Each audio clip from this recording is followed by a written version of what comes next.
না লুঙ্গি পরো। কেন লুঙ্গি পরতে হবে কেন? এই টাইট প্যান্ট পইরা কতক্ষণ থাকবা? হাওয়া বাতাস তো কিছুই ঢুকে না। আচ্ছা আমার একটা কথা কও দি, তোমরা এই টাইট টাইট প্যান্টের মধ্যে ঢুকো কেমনে? লুঙ্গি পরো, আরাম পাইবা। না না, আমি জিন্স প্যান্টে ঠিক আছি, লুঙ্গি লাগবে না। শোনো, ওই বিলেতে গিয়া এইসব জিন্স প্যান্ট পইরো, আমগো বাড়িতে থাকতে হইলে তোমার লুঙ্গি পরতে হবে। ধরো তো ধরো। তুই কিন্তু আগের মতোই ঘাটতেরা আছিস।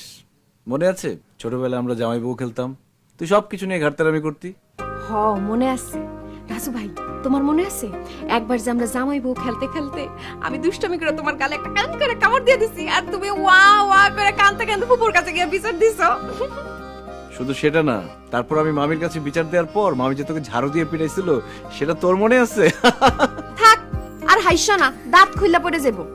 নাও তাড়াতাড়ি লুঙ্গি পরো, নাইলে কিন্তু দাদির কাছে গিয়ে বিচার দিমু, সে আইসা লাডি দিয়ে তোমার পিটাইবো। ধরো। আর লুঙ্গি পরবো কিভাবে? আমি তো লুঙ্গি পরতে পারি না। কি এমন বুড়া বেটা বলে লুঙ্গি পরতে পারে না? এই কি হলো? এত হাহা করে হাসিস কেন? আব্বা আপনার ভাই না কি কয় শুনেন, হ্যাঁ এত বড় হইছে, হ্যাঁ বলে এখন লুঙ্গি পরতে পারে না। এই রাজু, তুই লুঙ্গি পরতে পারিস না? না মানে মামা, লুঙ্গি তো পরা হয় না, লুঙ্গিটা থাকে না, খুলে যায়। কি কর, তুই লুঙ্গি পরতে পারিস না? আরে লন্ডন পড়ালেখা করে লাভটাই লুঙ্গি পরতে পারে না। এদিকে দে, আমি লুঙ্গি পরে দিতেছ। কি কি বলো মামা, তুমি লুঙ্গি পরাই দিবো মানে? সমস্যা নেই, আমি পরে নিবো। তখন লজ্জা করছি, তুমি পরাই দিবো। আরে মামার কাছে কিসের লজ্জা? তোর কত হাফ প্যান্ট পরাই দিছি, হ্যাঁ?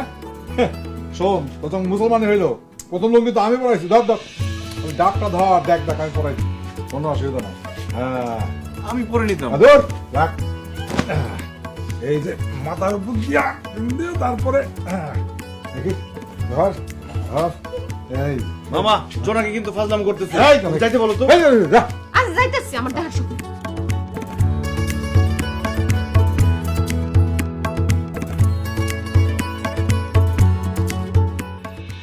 ভাগ্নে, তুই ছোটবেলায় যা যা খাইতে পছন্দ করতিস, তোর মামি সেগুলো সব রান্না করছে।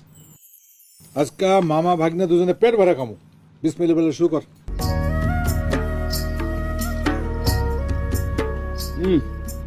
মামি, তোমার হাতের রান্না এত মজা, বিশ্বাস করো লন্ডনে আমি এত বড় বড় রেস্টুরেন্টে খেয়েছি, কিন্তু এত মজার রান্না আমি কখনো খাইনি।